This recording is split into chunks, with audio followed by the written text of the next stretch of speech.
अस्सलामु अलैकुम रहमतुल्लाहि व बरकातुहू। सर जी, कुर्बानी के लिए भी निसाब का कर्ज से फारिग होना जरूरी है।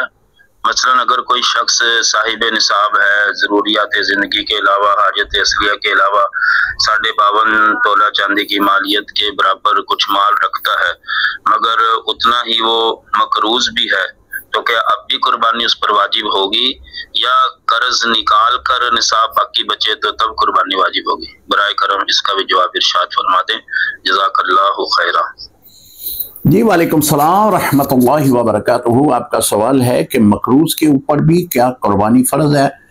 मोहतरम, जो उसके पास नसाब मौजूद है, उस नसाब में से जो कर्जे की रकम है वो निकालेंगे, और जो बाद में बच जाने वाली रकम है, जो बच जाने वाला माल है, उसमें से अगर वो नसाब को पहुंच रहा है तो फिर उस पर कुर्बानी वाजिब है।